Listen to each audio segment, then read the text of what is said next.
কে? এক সাহাবী আল্লাহর রাসূলের কাছে আসছে। আল্লাহর রাসূলকে এক সাহাবী খুশি করে ফেলেছে। আল্লাহর নবী সাহাবীর উপরে খুশি হয়ে গেছে।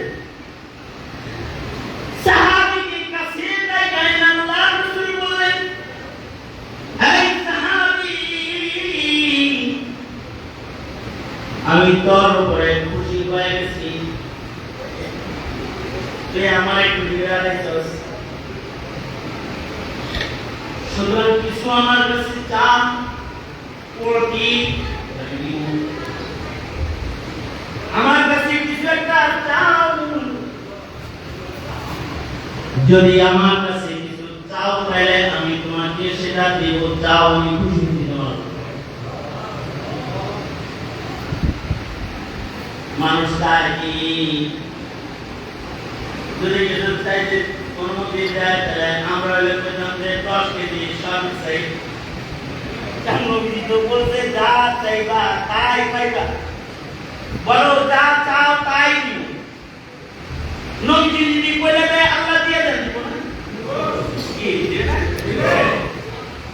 নবী যদি কারো জন্য দোয়া করে দেয় দিব না?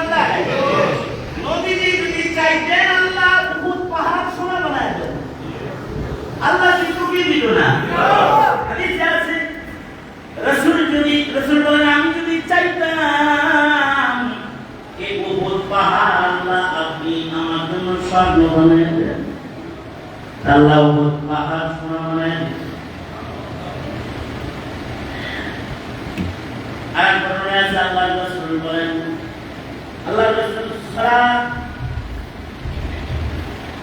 সালাত কুসুফ পড়তেছেন,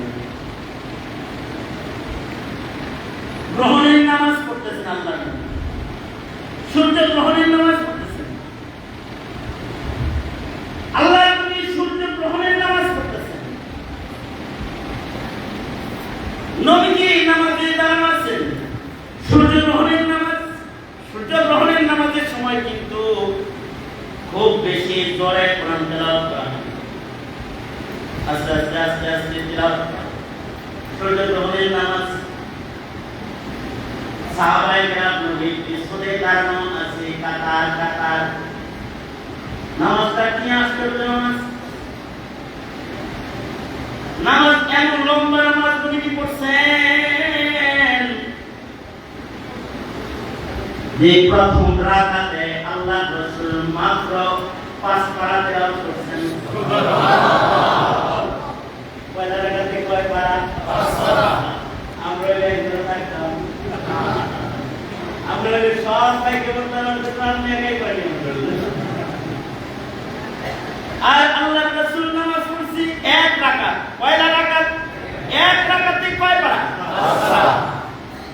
দ্বিতীয় রাকাতে 2.5 পারা। তাহলে 2 রাকাতে মোট কয় পারা হলো? 7.5 পারা তেলাওয়াত নামাজ। ফজরের নামাজ ইমাম সাহেব যদি পড়ে সুবহানাল্লাহ, রাগর মুসলিরা কয় মানে কাম নাই তো বিশেষ কি তেলাওয়াত শুরু করছে। হযরত আবু বকর অনেক সময় লম্বা করে ফজরের তেলাওয়াত না পারলেন,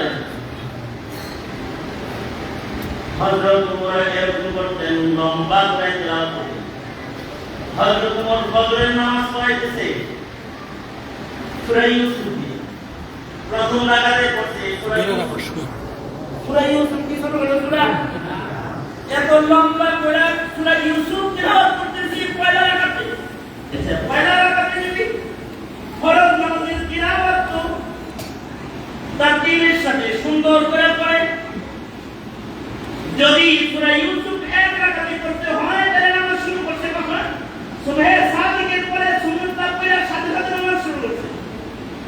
আর ঠিক সূর্য ওঠার সামান্য আগে নামাজ শেষ করছে। আমরা নতুন মুসলিমের কথা আপনি একজন সব আজকে থেকে নামাজ আমি একলাই করে দিন। আমরা দরকার নেই, আমরা আসি না চান না। আল্লাহ রাসূল সাল্লাল্লাহু আলাইহি ওয়াসাল্লাম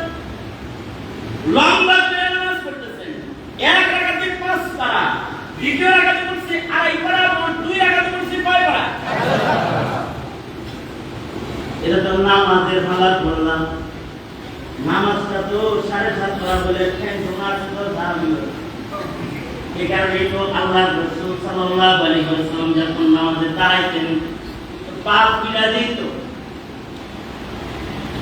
আল্লাহ তাআলা নিজে ডেকে বলতেন ইয়া আইয়ুহাল মুযাম্মিল কুমিল লাইলা ইল্লা কালিলা আল্লাহ রাসূলকে আল্লাহ নিজে বলতো বন্ধু কেন বাড়াইছেন কেন দেন না পর্দা খুলে গেছে গা আল্লাহু আকবার আপনার নিজের পায়ে দিকে তাকায় রাখেন না পা খুলে গেছে আপনি নবীর রুকু গুনাহ অনেক লম্বা লম্বা ছিল সিজদা গুনাহ লম্বা লম্বা ছিল আশ্চর্য ঘটনা ঘটেছে হলো নামাজের ভেতরে আল্লাহ রাসূল নামাজরত সামনের দিকে দৌড় দিছে আবার নামাজের ভেতরে আবার পিছনের দিকে ফিরত আসছে আবার নামাজের জায়গা থেকে আল্লাহ রাসূল পেছনে চলে আসছে নামাজ শেষ হয়ে গেলে সাহাবায়ে কেরাম নবীর লম্বা নামাজ লম্বা রুকু লম্বা সিজদা এক সাহাবী রিওয়ায়াত করতে যায় তো বলে নবী সিজদা করে নিচে আমি মনে করছি যে পড়ছে আমি শুনি নাই নবীজি রুকু থেকে মাথা তুলছে সামি আল্লাহু লিমান হামিদা নবী বলছেন আমি শুনি নাই সাহাবী ওইটা বাকি দেখিতে সবাই আছে আমি কেউ শুনে আমি আবার সিজদায় গেছি রুকু থেকে মাথা তুলে দেখি সবাই কি রুকুতে আছে না নাই উঠা পাকা দেখে লিখা আবার রুকুতে গেছে আবার নামাজের ভেতরে কাহিনী একবার নবীজির সামনের দিকে যায় আবার পেছনে আসে সাহাবায়ে কেরাম নামাজের পরে জিজ্ঞাসা করে আল্লাহর নবী সামনে গেলেন কেন পিছে আসলেন কেন আল্লাহর রাসূল সাল্লাল্লাহু আলাইহি ওয়াসাল্লাম বলেন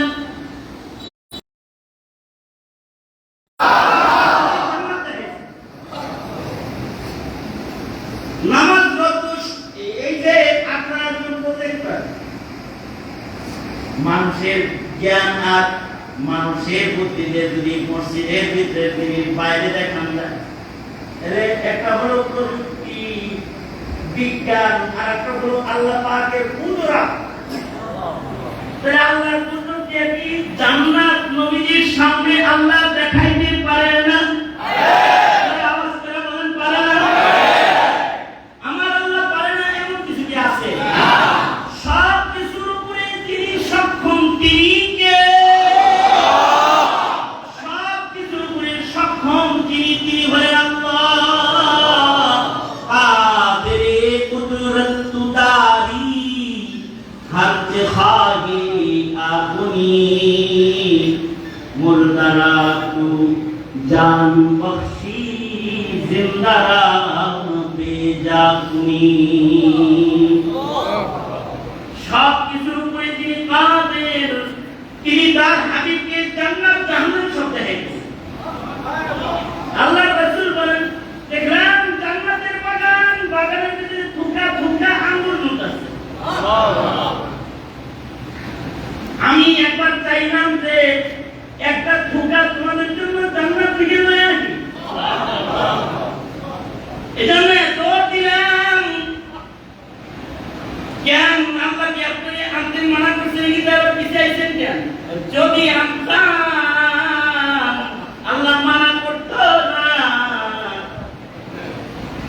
তার মানে রাসূল হাবিবুল্লাহ আমার নবী হলো হাবিবুল্লাহ তিনি যদি ওইটাও চাইতেন ওইটাও দিতেন সাহাবীরা বলে তাই আল্লাহ না কি হয়ে গেল আল্লাহ না কারণ এটা এমন একটা আঙ্গুরের খোসা এই ঝুপার আঙ্গুর যদি কিয়ামত পর্যন্ত আমার উম্মত খাইতো তাও শেষ করতে পারতো না কিয়ামত কখনো কমবে না হায় হায় হায় হায় আল্লাহ না কি হয়ে আল্লাহ তোমার হইতো আল্লাহ রাসূল বলেন আল্লাহ তো ঈমান বিল গায়ব নষ্ট করে দিত আল্লাযীনা ইউমিনুনা বিল গায়ব জান্নাত আছে না নাই দেখছেন দেখছেন জান্নাতের নিয়ামত আছে না নাই জান্নাতের চিরস্থায়ী হায়াত আছে না নাই দোজখ আছে না এগুলো যিনি বানাইছে আল্লাহ, তিনি আছেন না নাই? জোরে আওয়াজ করে বলেন, তিনি আছেন না? দেখছি আছেন? দেখছেন? ঈমান বিল গায়ব, আল্লাযীনা ইউমিনুনা বিল গায়ব। প্রথম কথাই আল্লাযীনা ইউমিনুনা বিল গায়ব। ঈমান বিল গায়ব নষ্ট হয়ে যেত, সরাসরি দেখলে তো দেখে পাইতো লা ইলাহা ইল্লাল্লাহ। সরাসরি এখানে আল্লাহ তাআলা অনেক কিছু নবীকে দেখাইছে, কিন্তু আমাদেরকে কেন? আমাদের আনতে হবে ঈমান।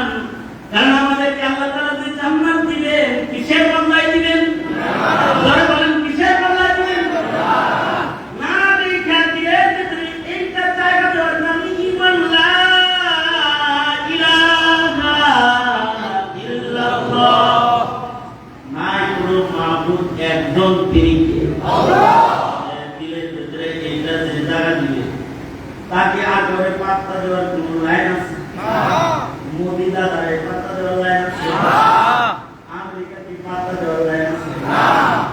এখানে মোল্লা আমেরিকার দাম নাই, তারা মৌলবীর কাছে আমেরিকার দাম নেই, মৌলবীর কাছে চীনের দাম নেই, চতুর্দিকে ভারত, কিন্তু এই ভারতের দাম তুমি তোমার কাছে থাকতে পারে, মোল্লার কাছে নাই।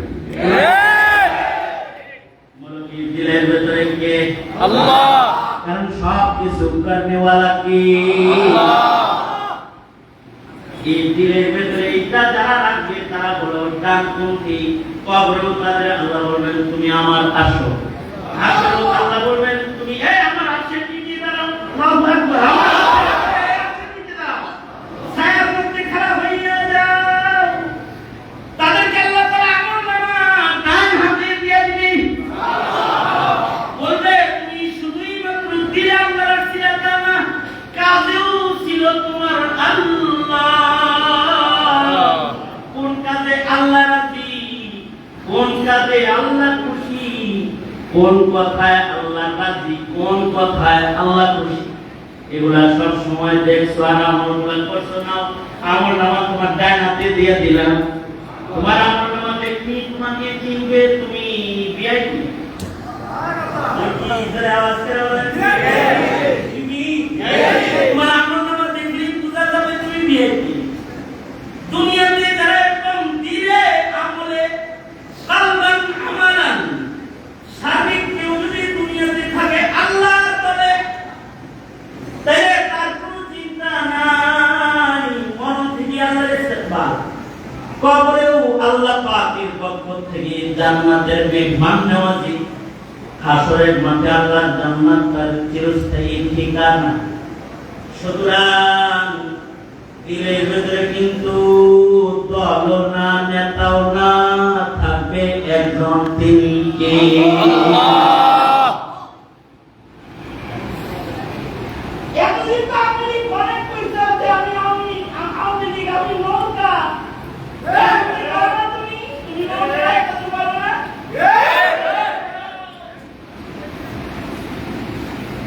দিলের থেকে এখন আমাদের সরাইলা বিপদে পড়া, তুমি বিপদে পড়ে বলতে পেরেছো যে আমি করি না, আমি কিন্তু ইমানদার আছে। ওরা যদি আম্মারের মতো শহীদ করা হয়, সুমাইয়ার মতো লজ্জার ফলে বর্ষা নিক্ষেপ করা হয়, অথবা যদি তার গর্দান কেটে ফেলা হয়, অথবা যদি তাকে ফাঁসিতেও ঝুলা দেওয়া হয়, সে বলবে না যে আল্লাহ ছাইড়া দিলেন, ইসলাম ছাইড়া দিলেন।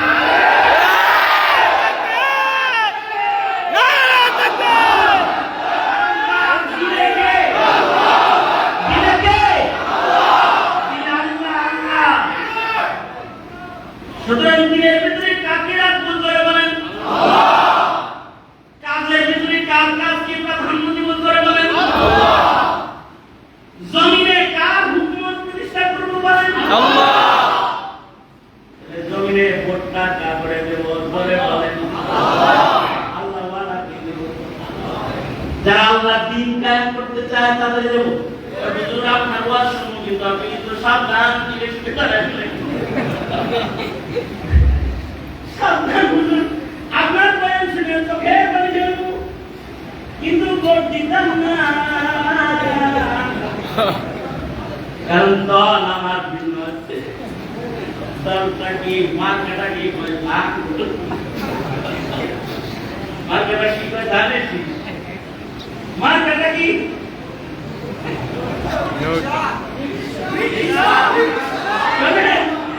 মার্কা হলো আল্লাহ। মার্কা কি? যারা আওয়াজ করে বলেন কোন মার্কায় আছি আমরা? আল্লাহর কথা যে বলতে আমরা তার সাথে আছি। আল্লাহর কথা যে বলে না আমরা তাকে বরদাস্ত করি না। আমরা দেশে জায়গা দেই না।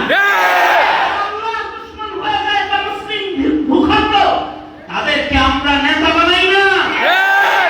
নেতাগিরি করবে, ইসলামকে প্রাধান্য দিয়ে রাজনীতি করবা, আলেমদেরকে প্রাধান্য দিয়ে রাজনীতি করবা।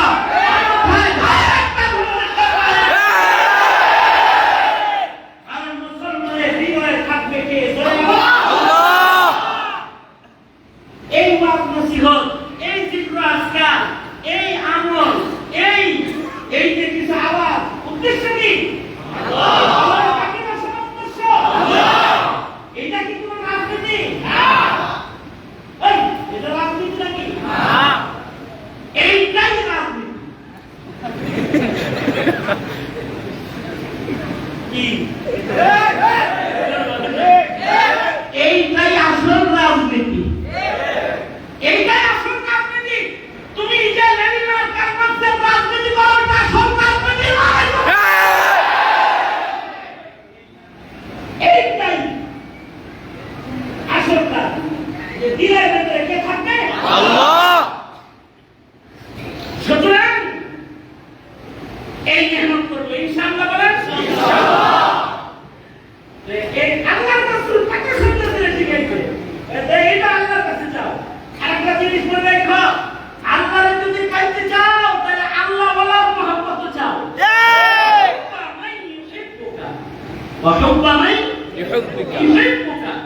আল্লাহকে যারা ভালোবাসে তাদের মহব্বত চাও, কারণ তাদের মহব্বত ছাড়া আল্লাহর মহব্বত পাওয়া যায় না।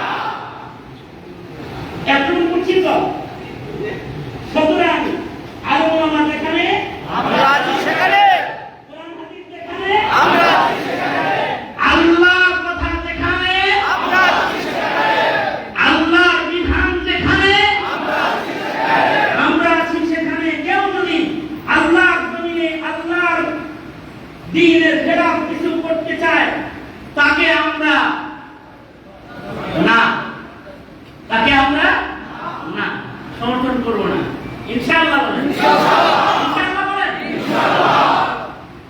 সময় আসছে এখন আবার উলামায়ে কেরামকে প্রাধান্য দেওয়া। যদি দেন তাইলে প্রজন্ম, আপনাদের প্রজন্ম নাস্তিকবাদের ছবল থেকে বাঁচবে। এমন ভাবে আশা করা যায় ঈমান নিয়ে কবরে যাওয়ার রাস্তা খোলা থাকবে। আর যদি এই সময় ভুলে যান তাইলে বড় ধরনের খেসারত দেওয়ার জন্য প্রস্তুত থাকেন।